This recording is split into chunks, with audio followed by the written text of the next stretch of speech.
Muy buenas tardes y bienvenidos, A very good bienvenidas afternoon and a Casa welcome Árabe, to Casa a Árabe, esta conferencia to this conference sobre el on papel, sobre la lucha the y la role, the fight, participación and the participation, sociopolítica the de las socio-political mujeres participation en los of países women árabes. in Arab Esta countries. conferencia se inserta This conference is es parte de un seminario part of a como parte que seminar complementa el seminario que or hemos tenido something esta that mañana complements a seminar that was sobre held este this mismo morning tema on this con same subject, nuestras cuatro with ponentes de our hoy 4 y speakers dos of this ponentes evening and 2 speakers que además pues who, in addition, digamos una de ellas nos acompaña aquí, one of Irim them Khalifa is de with us, Bahrein Irim y Raula Khalifa, Marcos de and Palestina. a No member se ha from podido Palestine, unfortunately, unir a has este not been able debate. to join La us idea for this es, debate. But desde the luego, idea this insistir afternoon or sobre this el evening is papel to insist on the role, fundamental que tienen or the las fundamental mujeres role, in fact, en that women la have sociedad o in las sociedades complejas, complex and diversas diverse de los países societies árabes. in Arab countries. Y desde luego lo que nos And interesa in es fact, what we're poder particularly analizar interested in is to cómo be able los to cambios analyze how que han tenido lugar changes that have la taken región, place in the sobre region, todo desde in el año particular since the 2010, year pero 2010, esto but se remonta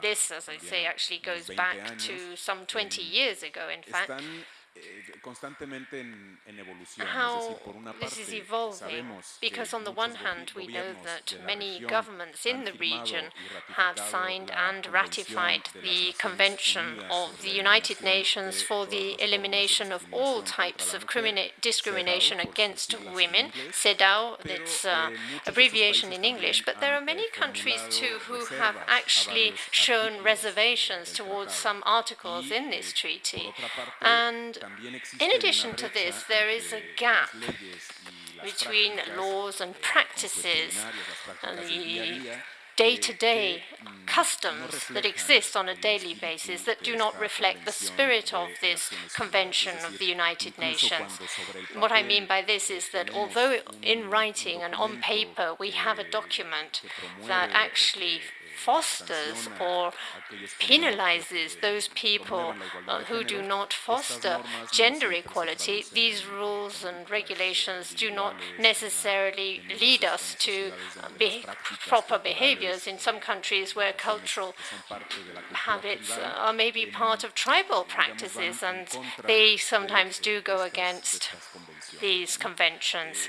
La región MENA en particular The sufre MENA de region in particular de esta suffers brecha from this y gap.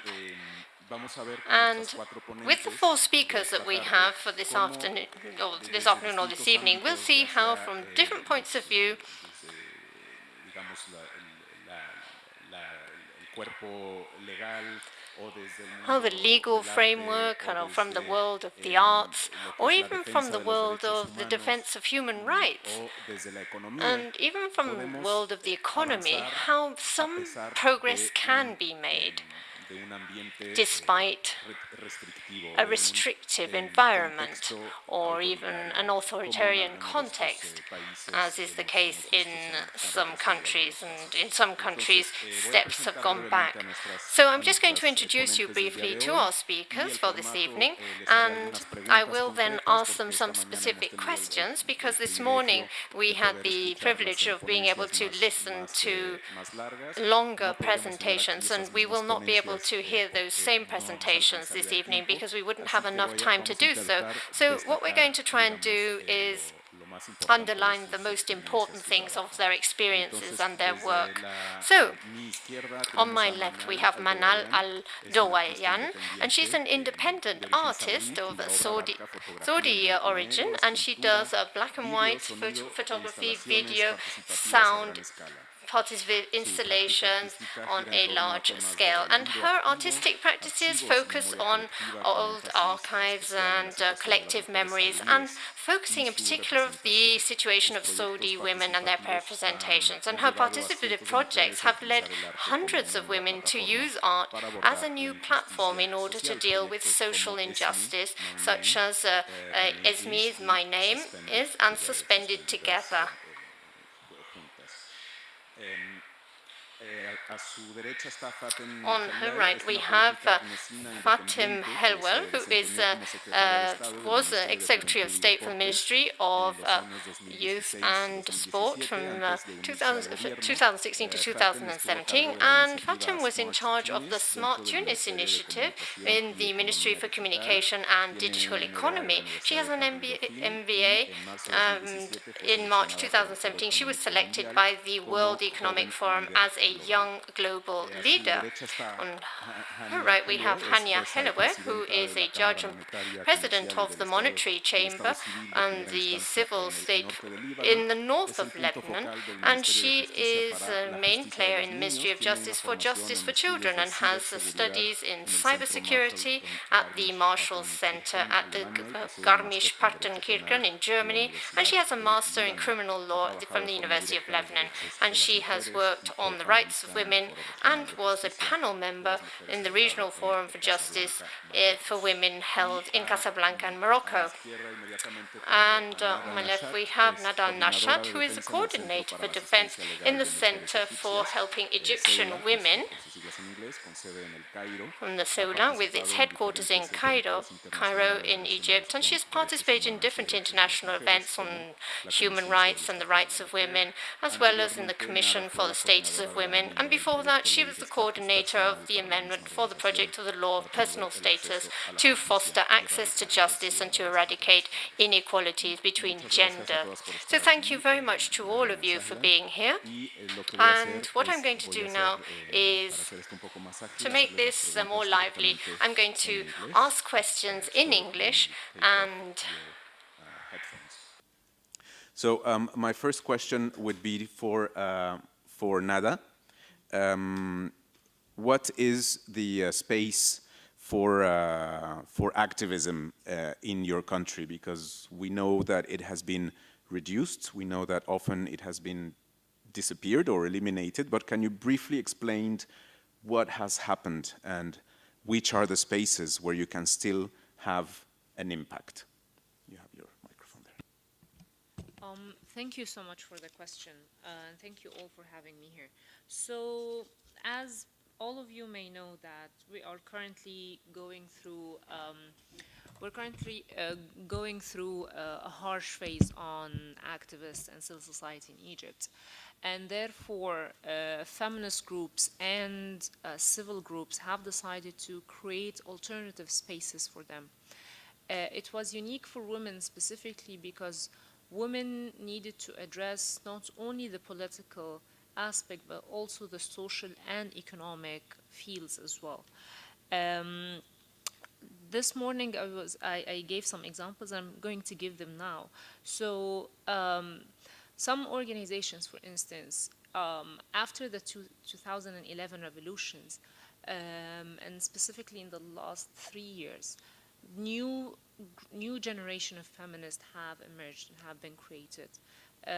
These feminists and these groups decided they are no longer centralized in Cairo, in the capital. They are now across Egypt. Some of them decided to use new tools. So for instance, we are having some organizations and we are having groups that decided to do online radios just on feminist issues. And the most unique thing about it is that they are addressing the non-unique issues. Like for example, whenever we're talking about women's issues in the media, then most of the people will tell you, that we have to talk about women in the kitchen or women doing makeup or whatever. But these girls decided that, no, we're going to talk about domestic violence. We're going to talk about women in public participation, even in the personal status law. So this is one of the examples. Another example is the use of social media, because, well, technically we told the government that we're going to have a revolution on the 25th of January, and they didn't believe us. And then the revolution happened. After that, the social media become more serious, whether for the government or for the groups. And women and young generations, they knew that if we want to make an impact, then the first thing to do is impact the social media, Facebook specifically, and then go to the grassroots level. Because whatever is happening online will be happening on the ground. So we can see a lot of women and a lot of young girls going to rural areas, going to conservative communities and started talking to them about their daily challenges, from tribal marriage to domestic violence to FGM. And they speak about that also on social media, which creates debates and creates discourse. This discourse is later taken by, it's like a domino effect. It's later taken by other groups and other people from other governorates or provinces in Egypt. And at a certain point, it reaches to the government. And this is what happened with the domestic violence law, for instance, that has been discussed for over a year now in the parliament. It's not passed yet, but we're hoping that it's going to be passed. So the thing about it, I believe, is it's how we have to overcome the challenges and the limitations that our government or our state is trying to enforce on women. It's about creating new spaces. So using the social media, using alternative spaces, venting out spaces, the solidarity among feminists and young feminists, all of these spaces are important for us and alternatives. Thank you. Tunisia is seen as an example of gender equality by some of its neighbors. Why? Why do you think it's the case? You mentioned the imprint of Bourguiba this morning, but you also mentioned the positive effect of quotas for parliament, something that you and Hania have slightly different outlooks on it. So what do you think? Why do you think Tunisia is a good example? Good evening, everybody. Thank you for being here. Why? I think, like I mentioned this morning, that our history is a little bit different. In our history, we have a great symbol of women's symbol in all along our history. Alisa, who founded Carthage, is a queen. Kahina, Asma al-Qayrawaniya, all of this kind of women, even Saida al-Manoubiya, who is a spiritual guide, she participated in the building of the Sufi movement in Tunisia. So we have a lot of women idols in our history. And then came Bourguiba in the 50s. Before, it was in the 30s when the independence movement began. He came with the idea, he was really affected by his mother, a strong woman, who took care about all the family because his father was dead early. And he came with the idea that women deserve the same right than men. And he built a movement with Zitouna, who was spiritual authority then, with Mohammed Fadl bin Ashur, who was very important in this movement. And they built a new values. And directly after the independence in 1956, we call it Code du Statut Personnel, was adopted, and it gave the right to divorce for women, the right to abortion, free abortion, a lot of rights very important to guarantee emancipation for women. And school was mandatory for girl and boy in Tunisia. So parent was obliged to get their children to school. So all this movement made Tunisia different. And like I said, in the other Arab countries, leaders made other choice, army to buy weapons, and it was a very different philosophy. For example, in Tunisia, in the 60s, 70% of our budget was in health and education. And the other 30% was invested in private sector, agriculture, tourism, and other things. So it's a complete different philosophy in Tunisia that made us a little bit different. Even Ben Ali made a bad job to make religion more present in our identity. There was a regression with Ben Ali because it was easier to manage people with conservative thinking. It's easier. Bourguiba hadn't this kind of mindset because it was the leader of the country, so it was easy for him to speak with people and convince them about a lot of things, make things change. Ben Ali was a dictator, a pure dictator, so it was easier to make people more conservative, to manage them, and to have the control on the country. I think that's why Tunisia is different, and that's why today we are dealing with democracy easier. We are always talking about all the issues, even between Islamists and progressive. We choose the way of the consensus, and I think it comes from this history of different philosophy from the other Arab countries. Yes, you need quotas. Yeah, I think we need quotas. All over the world, the quotas succeeded to push women in front of the stage, and for example, in the Scandinavian countries, it was very important to increase the rate of women in the parliaments, in the government, etc. And in Tunisia, for example, in our list we are obliged to have vertical parity. So now we have in the parliament 35% of the MPs are women.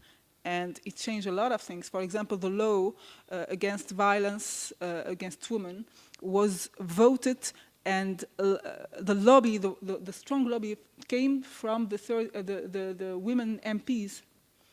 And even they came from Ennahda, the Islamist party, or Communist party.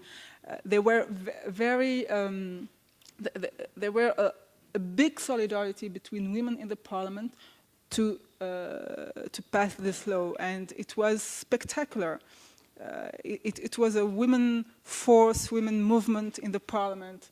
So I think quotas are very important. Now for the local election, we set up the vertical and horizontal parity. So parties have to have the same number of head of the list, women and men. It was very hard for parties because to find women engaged in politics, it's not easy, especially for a new democracy, young democracy, but they did it. And now we have about maybe 46% of women in the local council. And it changed definitely the landscape, the political landscape. Even they are not competent because they are new in the political field, but they will learn. And don't think that all the men are competent in Tunisia or all over the world. So, thank you, Manal. You talk about, and you showed us this morning some of your work, which you call participatory art. So, what is it, and how does it help in advancing women's issues or claiming new spaces? Participatory art is just a label, but it's sort of a style of doing an artistic practice where you try to get yourself out of the mindset of audience and artists. So participatory art actually makes the audience be part of the experience of the art exhibition or art making. And once the audience is part of making the artwork, there is an actual dialogue. When you approach art in a different way, which is not right or wrong, and I do artworks that hang on the walls of a gallery, But once an artwork is hanging on the wall of a gallery, it becomes a one-sided conversation with a person receiving whatever I am making as an artist. So participatory art started off, this is my concept, was I felt like there was a barrier between me and the spectator, the viewer, the audience. And so I started, early in my career, I removed frames, I got rid of the glass, I got rid of the preciousness of art. So I made works that you can touch and get dirty and kids can touch. And then eventually it became these participatory works where I started to invite women across Saudi Arabia to come in and build an artwork with me. Some of the examples are this work, Suspended Together. This was shown in Foundation Santander here in Spain. And another artwork like Ismi. Also, so these participatory artworks, my main concern is that that created a sort of a new platform for expression, not for me, but for the participants. So if you can imagine that there are no spaces to voice so your voice cannot appear in spaces within community, within society, within your country, and especially older generation in Saudi Arabia do not have access to internet to put down your mood in Facebook. Like today, I'm feeling depressed or I'm angry about this, or you post an article and have a debate about it with all your Facebook friends. So this did not exist for many women. And their attendance of sessions like these became a space where their voice was heard. It became a new platform that is different from the newspaper, social media, and it was very safe because it was under the umbrella of contemporary art. So you're making art. Well, what's dangerous about that? But in reality, we were all together making a big social statement. We were protesting the status of specific issues for women. For example, in this project, Ismi, women were protesting alongside me the idea or the new social taboo that evolved somehow in Saudi Arabia, where young boys would not pronounce the names of their mothers in front of other boys. It became a source of shame. Children would bully each other by finding out other children's mothers' names and writing it on the blackboard. Is very bizarre. And obviously we had a discussion this morning about this idea, this taboo. Where did it come from? It's not from tradition and it's not from religion.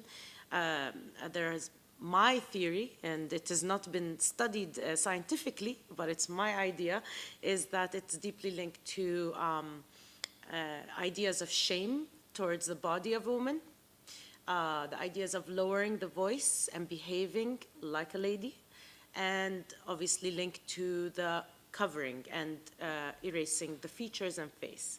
And so it stems, the name is another thing that brings shame.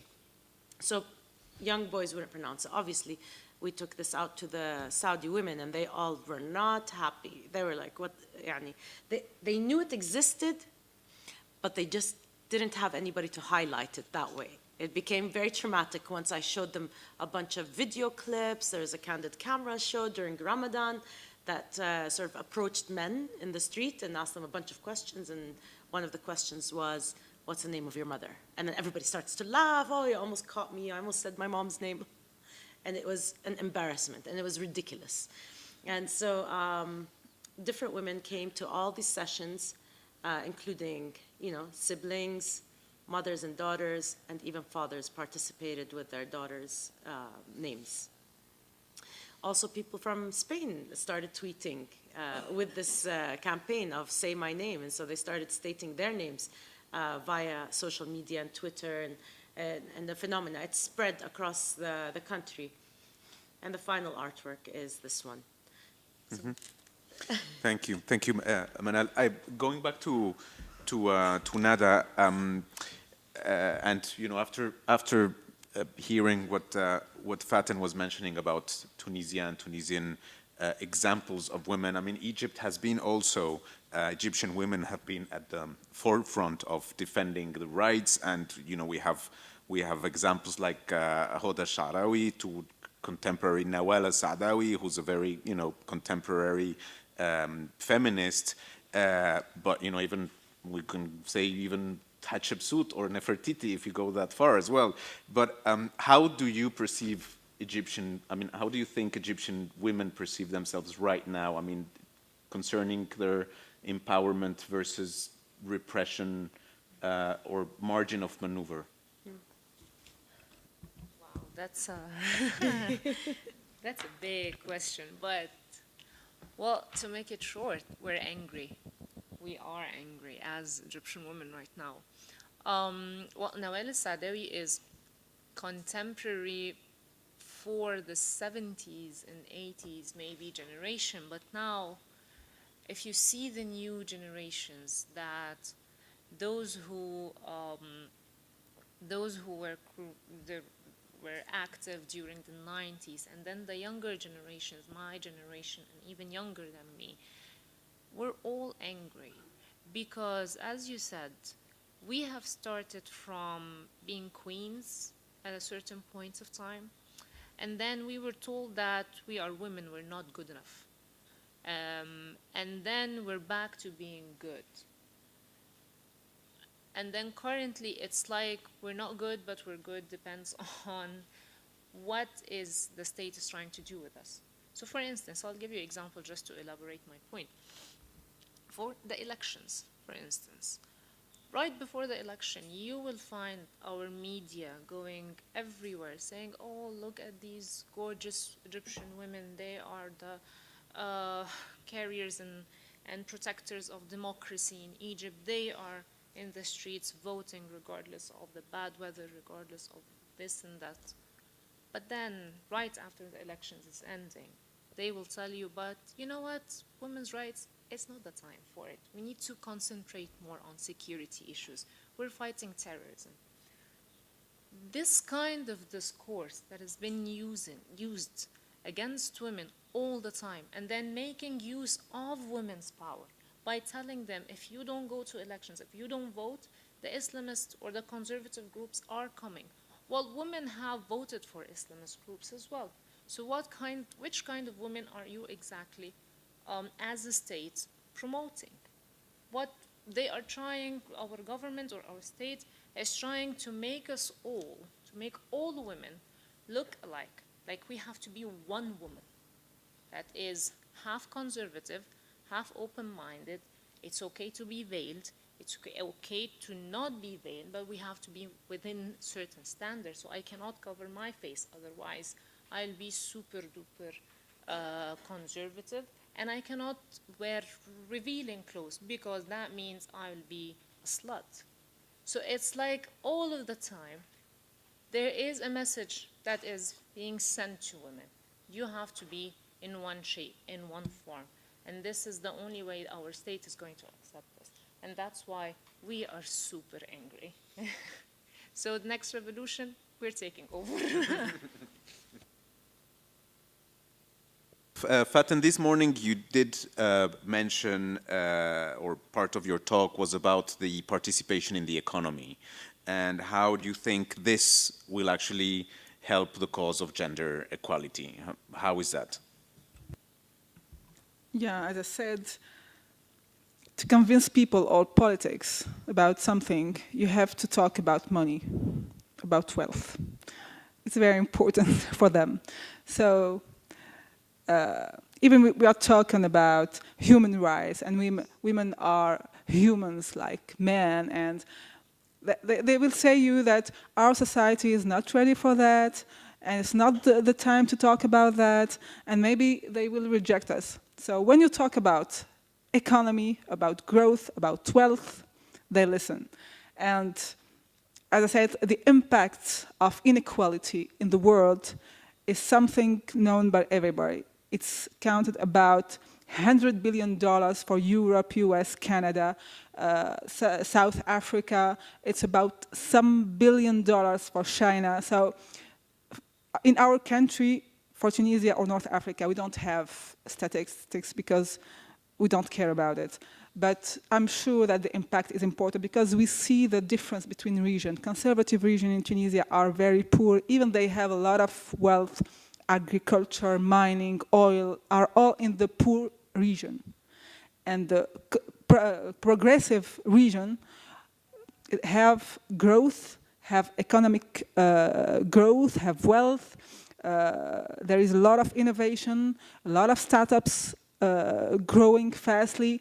So the unemployment rate are very low, so the impact is clear. So we have to take another point of view about equality or inequality to explain that people who don't accept equality lose a lot economically. All these regions in Tunisia now are asking about employment, about economic growth. There was a lot of investment, public investment in this region, but nothing happened, nothing. All the private investment never been there for more than 1 or 2 years. They die after 1 or 2 years because without diversity, you can't have innovation, you can't have success. It's clear. A competitive economy is a complex economy. It's an economy who produce complex products. Complexity comes with diversity, with innovation. If you don't have diversity, how you can succeed if you have 75% of your population who have any chance to work or to produce or to be innovative or to contribute to construct, to build growth. It's impossible. For example, in Tunisia, or I think all over the Arab world, women are a victim of inequality, and youth too. In Tunisia, we are 65% of people less than 35 years. So you imagine that maybe only 20% of the population contribute to the economic growth, really, have impact. And all the other population is waiting for a chance.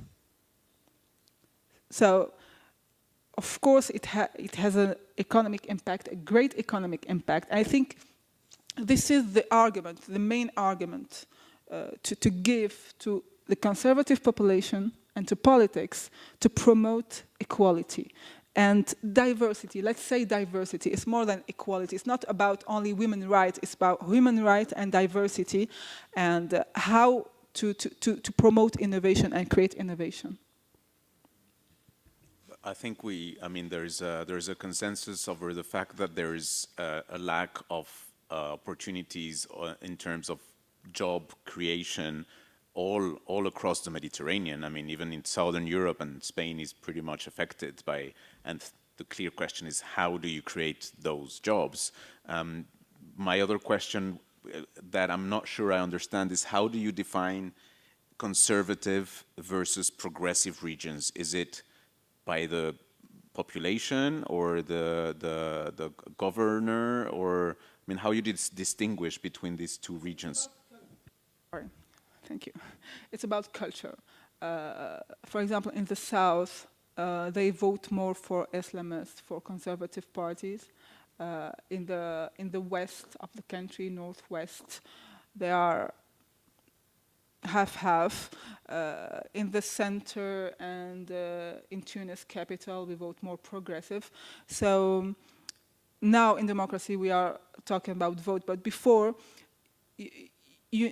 for example, when you compare between unemployment rate in this kind of region, the unemployment rate for women is about 60 or 70%. Women don't access to the labor market at all, or if they access to the labor market, they stay 1 year or 2 years and they leave because it's not sustainable for them. So it's clear. In Tunis, we have board with women. We have women in all the level of decision in companies, in politics. I was in a party, I just left my party, but in some region, we can't find women to put on the list. Even they do any efforts to campaign. It's okay for us. You have just to bring your ID card and we put you on the list and you are not obliged to do any efforts. It's very difficult. We had a list in the South who didn't put the photo of the women on the campaign poster because it was a shame. Something shocking in Tunis, in the capital, or Sousse, or Sfax, we was shocked about that. And they said, it's our tradition. So you see, we know that some regions are governed by more tradition, cultural tradition, tribal tradition, and some regions are more progressive. Diversity is, you see diversity in the street, gay people live normally. When it's possible, women go to nightclubs, go outside. So we have a different life. For example, in some region, after 5 p.m., you find nobody outside. Thank you. Manal, there's a new ruler in the Kingdom of Saudi Arabia. And it seems that there's a new enthusiasm that things might change for the younger generation. You, I'm sure, have come across, and you mentioned earlier that you feel there's even a gap with the younger Saudi women, where you feel that they're very empowered. And how do you perceive this younger generation?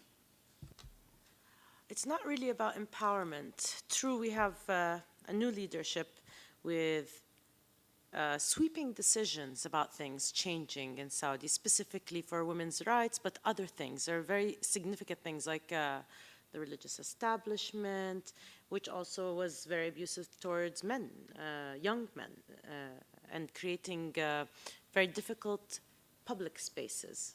Public space was regulated and strictly regulated, and there was segregation was a way of life. And so in the past 6 months, things have been, I feel like I haven't been to Saudi Arabia except for vacations because I'm studying right now in London. So I feel like I'm Dorothy in Oz. I'm looking, I'm like, oh, this is not home? What's going on? And it's not because the youth feel more empowered. I just feel that younger generation is much more susceptible and accepting of change immediately. They fall into place. They put on concerts. It's full of young people enjoying the concert. And it's me and people who are older than me that are sort of hesitant and don't understand, confused. And we don't know, sometimes I don't know how to deal with a liberal attitude in my own country. I went recently during, a spring break, which was just recent, and I went to an event. And there was very music and food trucks, and everybody was walking around. The girls didn't have a veil on their hair. People were dancing a little bit. I was just told today by a journalist also that there was a jazz festival in Riyadh. I would have panicked. I would wonder what's going on. Who's singing in my country? Where's the police? Can you just calm down? Let's not all dance, just in case. And there's this fear of reversal for me, whereas the youth do not see it as a threat of reversal of the situation, because maybe they did not really engage with a full life of restrictions. And this is just an opinion, obviously. It's not scientific. So. But definitely change is positive, and there is a positive response to it. And I think because our country is, just like you, Tunis, almost 50% under the age of 25, they're more excited about this kind of change towards the future of the country than the older generation, who's used to, they have their comfortable, salaries, pension is coming soon, like me, I own something, I'm paying my mortgage, let's not shake things up. But in reality, this is a very positive time just because there's change. And change is always, for me, in my opinion, the closest thing to a democracy, is that you guarantee that if you don't like the situation right now, it's going to change. So I'm feeling positive.